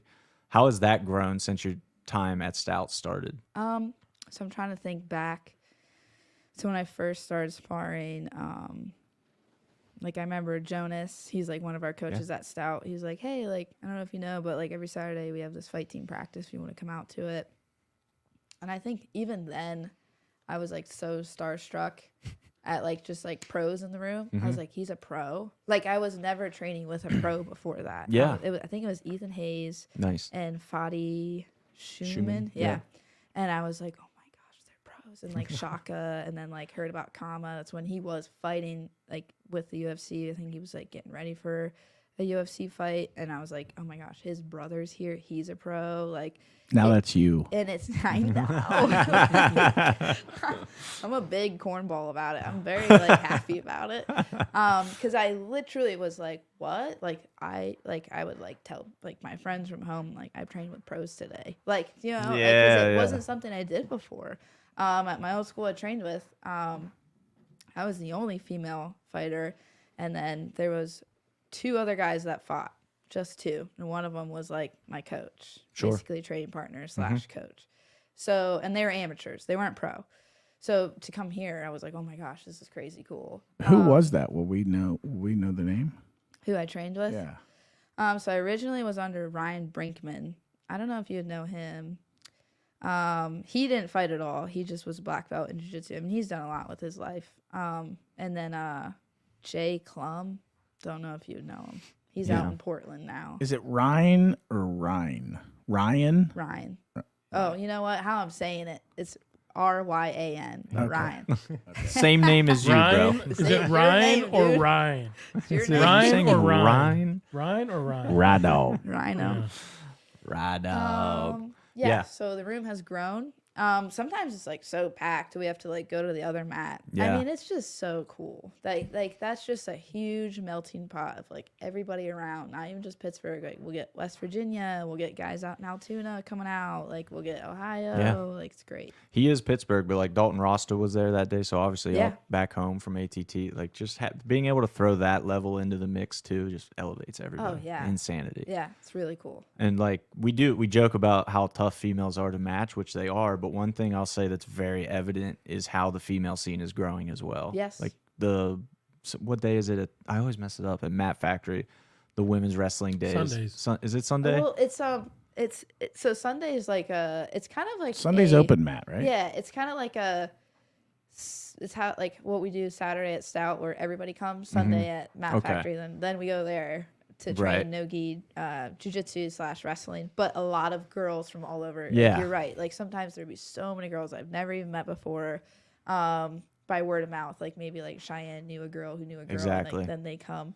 Yeah, so like that's also growing, and female wrestling Yes. is now a huge thing. And like by the time I'm retired, the game is The gonna next be crazy. generation. I'm gonna be happy to be out, because the next generation, when you grew up wrestling at like 5 years old, you kidding me? Yeah. And like that's just like your second nature is wrestling when you start MMA. That's not a thing that most girls have right now. That started like when we started. I started wrestling because I knew that like, oh wow, I need to know how to wrestle, because MMA is pretty big with wrestling and hard grappling and that type of nature and culture. But it wasn't a thing when I was growing up. Like, it really wasn't for girls, and now it is. So, like, dude, the game is crazy. The next, like we were just talking about Max and his opponent at BitB 18, like that's going to be female MMA very soon too. Like it's going to be at that same level. And it's really, really cool to see for sure. The wrestling specifically in Western PA, like if you can't wrestle, you're done. Dude, I'm scared for these girls in the future because they're going to be scary. Like they're going to be legit. Who you'll probably know. Carly Jo was talking about her, and I forget her name. I feel like it was Ava something. Ava Golding. Eva is it the really? She won states like 3 times in a row or something. Okay. They said. I was thinking of the really young one. I meant to Ava. look her up. I think I'm probably messing it up. know. Carly Jo. I'm sorry. I don't think you're listening. If you want Carly, comment. But yeah, Carly, don't hurt me. regardless, there's some savage high school female wrestler that's on the way up, and Carly's like, if she wants to fight, like she's going to make noise. Like, she gives me trouble. Yeah. Like that's ridiculous. A high school kid, and that's the level now for girls. And like how cool for females to have that outlet of like now they can have heroes that are wrestlers as well. Like a totally new sport to look up to. Yes. Really cool. So cool. Because when I was in high school, if you wrestled, you were weird. Yeah. Like it's just how it was. And it like wasn't weird. So like now that it's like totally more like socially acceptable too, and that like you said, like there's girl wrestler like wrestling in the Olympics that they can like look up to, and like pro female fighters that are like considered like cool and like they can look up to, like I want to be like that. Like when I was younger, we did not have that. Right. So it's very awesome. Do you think that's a part of the Ronda Rousey effect? Do you think that's directly like the social acceptance of wrestling is part of that? I think like people like dog on her because of like her end in the sport, but like she's groundbreaking. She literally yeah. created something that She's was amazing, nothing. and she's like a pretty girl who did something that's like considered manly, you know, which like back in the day, like pretty girls, you know, you stick to like basketball and like soccer, and you like play your sport, you know, like that's what we did. Yep. So like, except for me, I played football, you know, so I didn't listen to any of that from the beginning. Wait. You played football? You didn't know this? I don't know nothing. Oh my goodness, man! We gotta throw up the picture at some point of me. Young Britt, football player. Yeah, I played football till I was in 7th grade. Started every single year because I was a dog. What'd you play?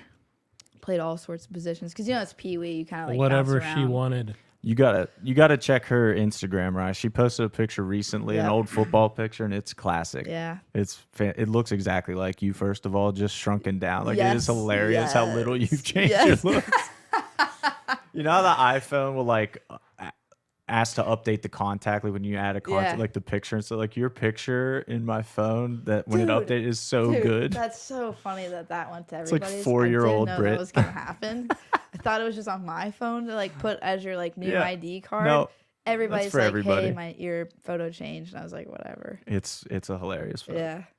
But yeah, like the wrestling specific is so cool because I'm glad Ryan said about Ronda Rousey too, because I did want to ask you that. Like I wanted to get into this aspect of it. MMA, we talk about, it's a goofy profession for anybody to choose, like super risky. For a woman, that's tenfold at least. So for you getting into this, it's like the ultimate risk. And having a role model like Ronda Rousey or whoever it may have been, like, did you have somebody that you were looking up to and like, this is why this makes sense for me? I don't know if I ever like had someone that I was like, oh, this is why. But Joanna Jędrzejczyk, her last name's hard to say. Dude, she's scary. She's a dog. She was definitely like, when she was fighting, my favorite female fighter. She was someone, oh my gosh, like if you saw her like pre-fight or like, she just had this like, killer mentality. But then I would like watch her vlogs and stuff and her YouTube videos of her like outside the cage. And literally, she's like the funniest, lighthearted, like goofiest person ever. And I think she was someone that like made me, I was like, oh, I like want to be like her. Like when I first started getting into it and you like just like totally spam your whole computer of like everything MMA. Like I was like, you know, I was just like watching videos of her and like, you know, motivation stuff from her. And she was definitely someone that I like was grown towards because I liked how she was like she had this like demon mode about her. The boogeyman is coming. She just was scary. Like before fighting, they're announcing her name. She's just like looking at you. And then after, she's like, oh, yeah, I love Disneyland. Like, she's just great. She was fantastic. And her run was as good as it gets, too, at the top. She was like, my timeline could be wrong, but I feel like she was just after Ronda. Like, Ronda was just tailing off, and then Joanna was like, no, I'm the best female fighter to ever do it. Yeah. And then she had, obviously, a very long run, too. Yeah. But now I feel like besides Valentina, it feels a lot more competitive nowadays. Yeah. Like before, it was literally like Joanna and then everybody else, or Ronda and everybody else. But now it's like, hey, any one of these 10 girls on any given night could win that belt, which is a cool feeling for sure to see it even out the way it has. Yeah. So you stepping into that, the end goal, we haven't really even talked about this. The end goal for you is obviously the UFC, right? Mm-hmm. How do you stop yourself from? Do you focus on that a lot, or do you think about UFC a lot? Or do you have to stay literally just one step ahead?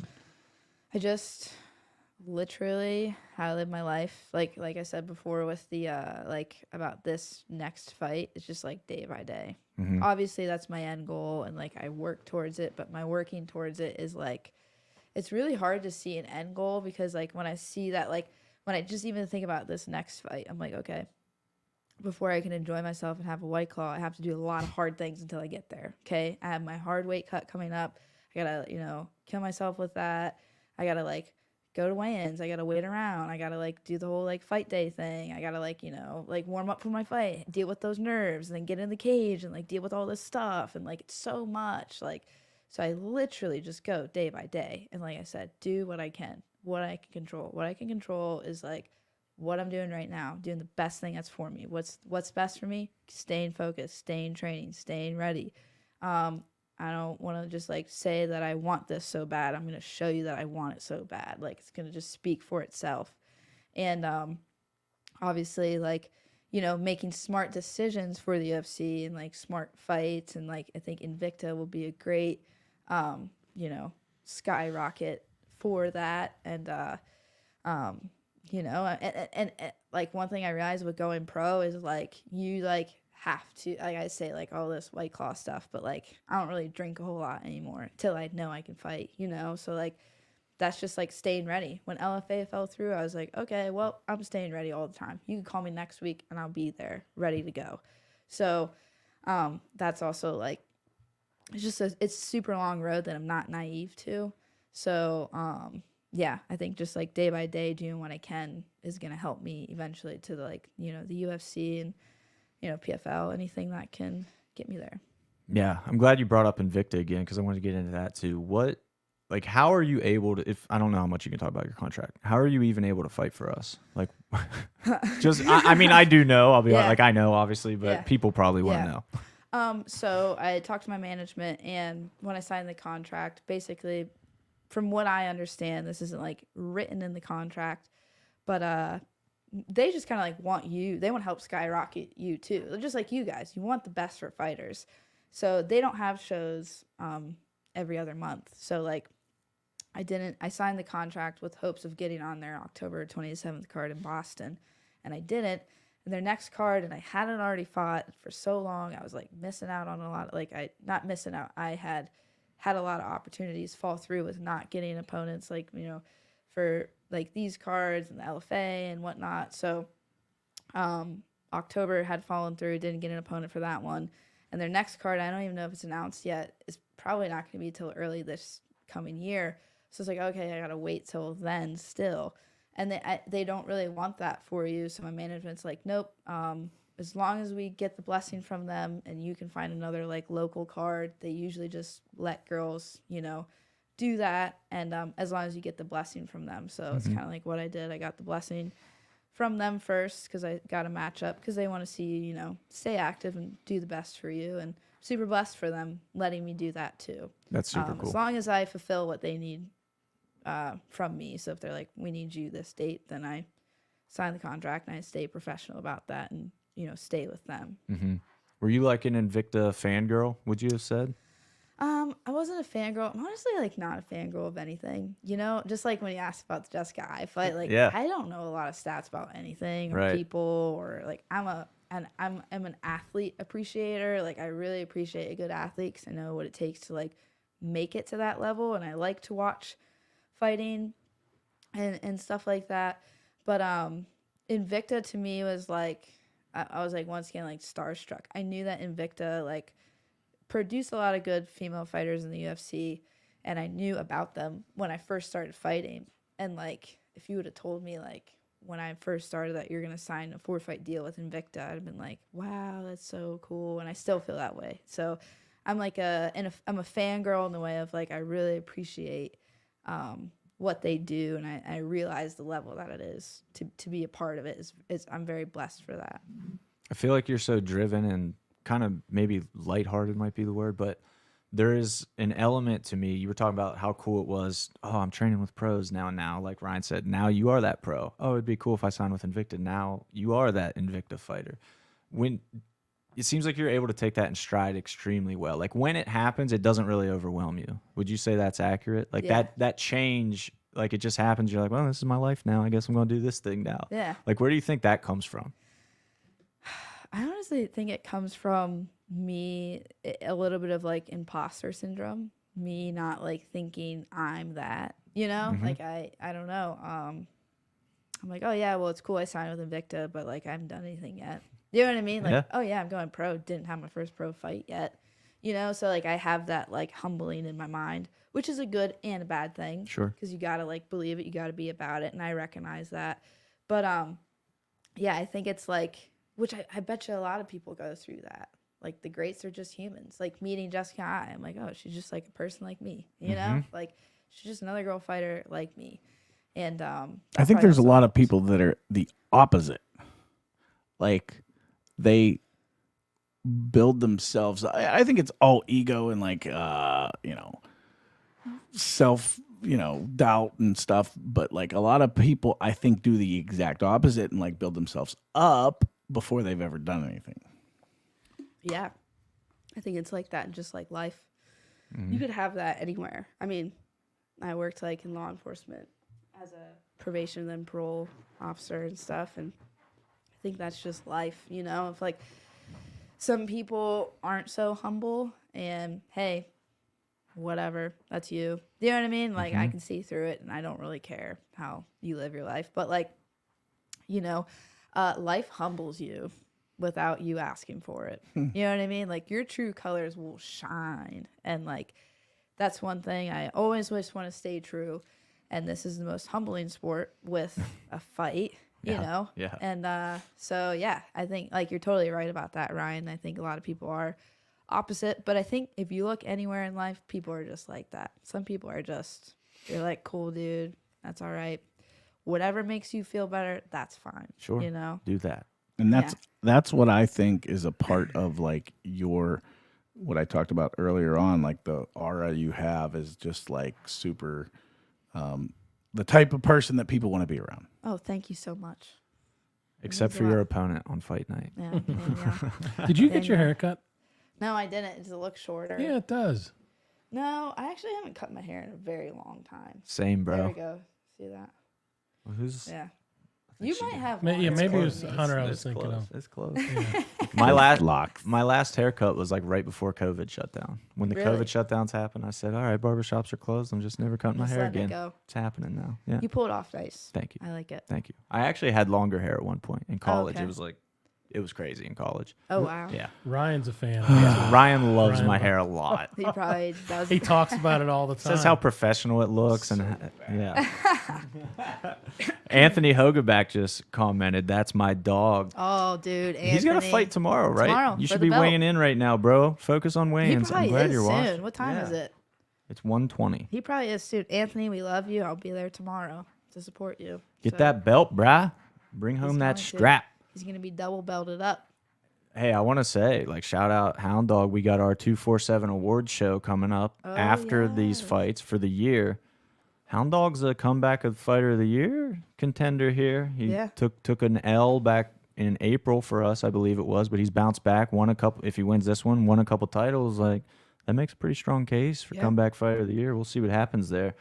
Dylan also, what on earth is that hat to Jim Mooney? Not a Texas Longhorns guy, huh? Dylan ripping on the Longhorns. Dylan who? Dylan just found out about football 4 I know, years ago, really. dude. Can he even? He shouldn't talk about much at all, really, but especially football. Yeah, true. He can't talk about much at all. Ryan Golumbewski, hell yeah, brother. Oh, hell yeah, brother. That's my brother. Nice. Yeah. I'm not sure who that is. I don't know him. He's, That's sweet. Thanks for tuning in, dude. That's Ryan 3000. He's actually one of our newly assigned coaches for the MMA team. Whoa. He's a brown belt. He's a good wrestler. Sick. You see how I don't know if you've seen, like, sometimes I wrestle in the morning. Ryan Yeah, is, like 3:30 a.m. it's morning. crazy. It's wild. I know. He's like is kind of like the coach of that. So Really cool. he has helped me tremendously throughout my career. So love That's you, sick. Ryan. Love you, brother. Takes a village. Yeah. And Stout's got that village going right now. Yeah. I think you said when I was needing to pick up those tickets from you, you were like, I train at 5:30 a.m. and also 5:30 p.m. I'm like, I'm gonna go with that p.m. option. I'm not meeting you at 5:30 a.m. I'm wild. sorry. It's wild. That is a crazy thing to get out of bed. How long have you been on that kind of schedule? Dude, forever. So with my old job, it wasn't a guarantee that I could like get out of work. So even before I moved here out in Lock Haven, I would like get up at 5 a.m. and I would lift because I never know what was going to happen in my day, that I was like going to have to stay late. And I knew I had control of that time and I could get my workout in for training and whatnot. And then when I moved here, I did the same thing. And then my best friend, Jesse, we went to Stout to lift one time and we ran into Ryan, and I didn't really know him that well. And Jesse and Ryan were like, oh, let's go wrestle next week. Do you guys want to meet up at the same time? And I was like, oh, I'm nervous because I don't know how to wrestle. Like, these two guys who are studs, like, I don't know how to wrestle. And that's how it started. And it's turned into this, it's like an actual, like, practice now where, like, a lot of the MMA fighters will come and cross-train with us, and other people will come do it. So, yeah, it's awesome. Does that room, you don't have to name names, does that practice have a high density of like elite talent? Is that where the best? It's not like the best. I think it's just like it's definitely not like the best wrestling room around because like we're in PA. Well, yeah, I mean, look where know? we are. And, like, Yeah. you know, it's definitely just shows like it's definitely for also like the working man, because like how it started is like I wanted to get it in before I had to go to work, you know, and if I had to like stay late for work, at least I had this practice to go to. So it's definitely like, and then some of the other guys who are like maybe newer to MMA or newer to jiu-jitsu and they just want to get better, and we're like, hey, we have this just wrestling practice. You can get really good at just wrestling, not like really good, but like it's just a way to kind of like get extra reps in. And I think it just shows like character. Like you obviously want to be there. It's 5:30 in the morning. You know? So like that's what I was asking. Yeah. Like, dude, if you're there at 5:30, Exactly. you have to want it. You just have to. Yeah. Charlie Gathers just chimed in. 247 woohoo. I'm not gonna yell like Charlie probably is yelling in his house right now, which I love. Always good SHIT for the kids. I'm not gonna say it, kids. Yeah, very come on, very man. professional. Come on, here. man. Charlie's the man, dude. He grappled Mando Gutierrez, who's on the Ultimate Fighter and a great pro fighter at Sprawl in the Burgh 1. Yeah. Not many people knew Charlie had a torn bicep there, so Oh, he literally really? grappled Mando with one arm. I didn't know that. Yeah. Wow. He's sad like that. He is the embodiment of fighters fight. Like that guy will show up to fight. We could give him a contract. Obviously, he's retired. But we could give him a contract. I bet he for would come out of He would do it. retirement, yeah. He would do it. Yeah. We could be like, it's Farman Hasanoff that you have to fight. He'd be like, yeah, I'm Dude, in. I'm let's in, do bro. it. I'm in. Yeah. He's like, I don't know who that is. He's probably a beast. I don't care. I'm gonna do it. Yeah. Dude, Yeah. He sounds famous. savage. Yeah, he's crazy. Yeah, I've heard awesome. I've heard some nicknames thrown around for him, and I'm like, all right, he's good. He's Yeah. legit. I'm not gonna spoil. Like, I don't know. I'm not gonna peel back the onion there because obviously you guys need to protect your interests too with him. But Yeah. sounds like he's pretty freaking talented from He is. everything I've heard. So what is he? 155? He fights at 55. 55. When I saw him Saturday, he wasn't 55 that Saturday. He was a solid He is 190 that day. 55. Oh man, that's crazy. Yeah. How is your weight cut? It's so I think for females in general, it's different for guys. You know, we're just Right. different bodies. Mhm. you know, it's never like fun, but it's not like the worst thing ever, you know? It's just like, honestly, it's just really clean eating for about around a month. And then like each week I get cleaner and cleaner and cleaner and cleaner until like I'm just eating like eggs and veggies and like chicken maybe.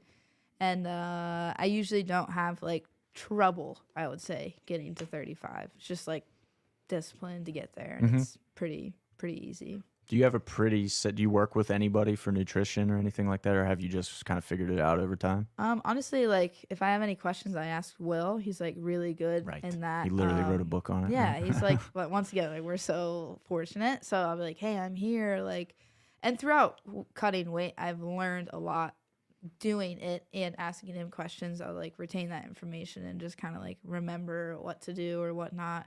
But I'll have him if I need to ask him any questions. And then honestly, once again, shout out my girlfriend because like she can make healthy food fun. Because like when I was on my own, I just ate really gross, very simple meals just because I had to. And so, you know, she'll kind of put a little spice on Nice. good, healthy meals. Do you remember Sage Northcutt in the UFC? He was like, yeah. There's a video of him and his family. Like I don't know enough about his family dynamic, but you can tell that he grew up in one of those oddly strict families where like like he definitely had an 8-pack when he was like 6 years old, like for sure. He was that kind of kid. And like there's this video of him cooking with Tyron Woodley, and Tyron Woodley is seasoning chicken, and that's it, just like putting some seasoning on chicken. Sage is like, what's that? And Tyron's like, what are you talking about? He's like, I'm seasoning my chicken. He's like, what's that? Like salt?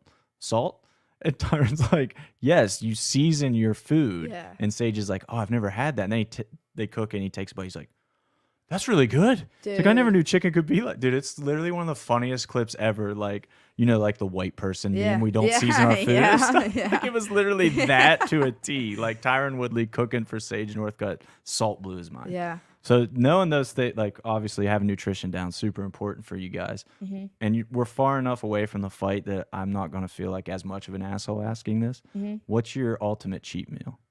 Oh, yeah, dude. Even if I was close, I'm a weirdo. I love food videos when I'm cutting meat. Like, I just sit there and watch and obsess over it. And it's like, I don't know. I like watching food videos. Ultimate, like, cheat meal, tacos. Solid pick. I love tacos. And I love sweets, like cake and ice cream, cookies. Like, I'm already starting to pizza. There it is. We gotta talk tacos. Yeah, I knew Ryan was going to chime in. Hit it. Like you gotta tell me where's your spot. Oh, I like Condado. I do. Guys, I'm like really weird. Okay, so honestly, Guys, I'm really weird. one of my favorite tacos, just like Tex-Mex at home. Okay, I thought for sure you were about to say Taco Bell. And I was like, whoa, Britt, no. Like, I really just like homemade tacos. Okay, with right like, on. Seasoned beef. What like, kind of tortillas? I like hard shell. Wow, that wasn't even on the radar. That is I left kind of have field. it my way. That's what I like. What? Yeah. That's crazy. I meant flour or corn. Flour or corn. If you're talking that, I like flour. But That's the correct answer. Yeah. Thank you, Britt. Nice. Corn sometimes you falls just hurt my apart. feelings. That's why there's two. But then it's too much. Then it Yeah. overpowers the filling. It does. Yeah. Dude, he thinks he knows food and he constantly has false food opinions. Yeah. Dude, stop. But Although- I like tacos from anywhere, basically, though. I will say, yeah. That's like the pizza thing. Like bad tacos are still pretty good. Still good Yeah, tacos. exactly. Yeah. He did introduce me to La Casa del Tacos in Bridgeville, and I don't know if you've ever had them. I've seen them on Instagram. I haven't had They're them yet, though. Incredible. I've seen Unbelievable them. tacos. Oh, Jim says mid. He said mid. Well, so Jim likes Taco Bell. bad tacos. So but I mean, it was good. I would go there again, but I don't know that I would rave about Jim, where's your taco place? Condado. Condado's good. Condado. The is one good. in the mall? Yeah. Yeah, they have a have couple one everywhere, locations. yeah. Yeah. Oh my! You know, I'm so sad. Mount Wash, you guys got to check out Gordo's. I've heard of Gordo's. But Nice. I love their brisket quesadilla. Wow, is it so good? That's speaking my language on so many levels. It's I so want that. good. Brookline Boulevard. You got to go there. Brookline Boulevard. Is Oh, that yeah. where they have their little like Stand outside. Yeah, I've Oh, seen that too. Yeah, it's so good. I can't think. There's a place in Moon I've heard of. It's like literally tacos out of a gas station. It's like a Sunoco or really? something. Has anyone gone Do they, Supposed to to be do incredible. they have sushi? Tacosburg? I've never even heard of tacos. No, but Bird. I've seen that. Isn't that in like It's on your in- way to Mount Lebanon? Yeah, or Mount something? Lebanon, like Dormont, right on 19. Oh, I'll be trying it though. Yeah, I gotta Listen, hear. birria. That's okay. That is if we're talking like The it's not ultimate really food. like a taco. It's kind of like a different food group of a taco. That would be my favorite. Yes. Though. Yeah. Birria. What a trend that became in like the past Dude. 3 years. Dude, right? People were like, "Hey, this exists, by the way. We should Mm-hmm. start making this a lot," and they do. Wait, what is that? What are you talking about? It's like a very slow braised beef with what's that called? I should totally know the Oh. word. Consomme to dip Yeah. it in like a little. Where? It's Who the does stuff where you that? dip it in the juice, and there's Yeah. cheese cooked in the tortilla. It's like 2 tortillas cooked with cheese, and then the Make my shredded mouth beef. water. Oh, You my actually dip the gosh, so tortilla good. in the consomme and then grill it, so it's like absorbed the flavor of the juice when you grill. Oh my god! Yeah, Good thing I'm not cutting weight. I'm gonna need guys, that. this stuff I could talk all day about food. while It doesn't cutting even weight, bother- 'cause It that's just makes awesome. me excited. Hunter just had my favorite yesterday, so I'm a little jelly. What? Big Rigs barbecue. Oh, I saw. So I want to check that out because you guys went there. You introduced it to me. I should tell him to make a taco for you on the menu. Like it should just be a brisket taco. He has all the meats and toppings anyway. Yeah. Like just get some shells and you've Then got tacos. he'd have to Yeah. buy flour shells and make a mistake. You Oh, here we go. this Here we guy. go. This guy. Is the entertainment coupon book still around? I don't So know. what? Dude, what year are you in, Yeah. Jim? Well, I mean that's a long time Our ago. reaction was like, But like using that, this is something that my wife and I. It's how we discovered new places to eat. Okay. We would literally Okay. just like There's the Pick a section and 2023 say, okay. version of that. there is. The internet. Yeah. It's called online. Yeah. But that's how we discovered new places. That's nice. That's It a good just- way to do yeah. it. That's nice. I like Yeah. a dart throw place once in a while. Like just Yeah. rolling the dice Oh, on some yeah. place. No Yeah. recommendation. Just I've seen it 100 times. I'm going to stop there Yeah, today. I like that too. Yeah, yeah. That place, Super that fun. kebab Indian place down on Banksville. That's what happened there. It's so good. That kebab That Indian kebab place down Indian there place. on Banksville. Super authentic Indian cuisine critic.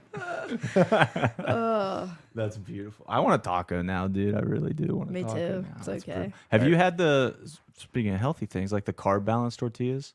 They're like 3 or 4 net carbs a They're not piece. good. I don't know because honestly, dude, they're too tortillas dry. are not that bad for you.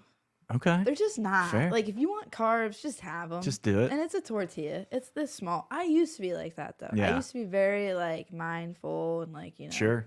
Counting everything. But no, I have not. So I guess. They taste like regular flour I'm sure they're- tortillas. I'm That's sure why they're I'm like, good, yeah. like of all low carb things, they're one of the best. Yeah. You can't tell the difference. I don't think. Jim apparently thinks you can tell Oh, the difference. Yeah. You get it in the coupon book. Well, that's where I find my tortillas.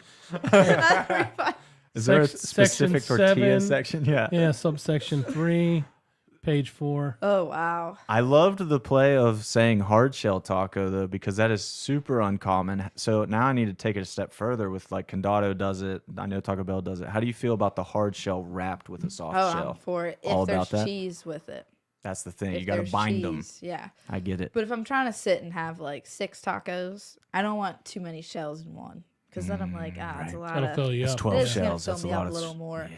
I like to have maybe, and if I'm getting my own condado, I will get a couple with the shells like that. Right on. Then I get a couple normal ones, and yeah, Okay. I like it. What's the ultimate taco? Like build your ultimate taco. Aside from a birria taco, because That doesn't count. Really That's does it like for a me. cheat code. It You can't is. say that one. really does Yeah. it. Okay. Ultimate taco. I would say, like you said, the crunchy. So you got the crunchy, and then you got the cheese melted, and you got it folded, and that's like flash grilled.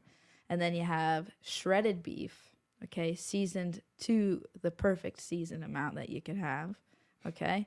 Then we have some sour cream, and we have some. You got to put it on the bottom because if you put it on the top, it's gonna like you bite into it and it flops over. The sour cream just falls off. You don't really get any taste for There's it. some real taco science going on Yes. here, and I'm here for it. Sour cream, some shredded lettuce, a little bit of jalapeno, some onion, and maybe some cilantro too. Okay. Yeah, Pickled jalapeno or fresh jalapeno? fresh. What about onion? Fresh onion? Yeah. I'm not a big pickled like onion girl. I know they like complement tacos very nicely, but not a big pickled onion girl. Nice. That is it's a perfect mix of like a traditional Mexican taco and an Americanized, like with the sour cream and stuff. Yeah. I like it. I want that. Yeah, Can we I go want get that that, too. Ryan? Yeah, Yeah. seriously. Where we got?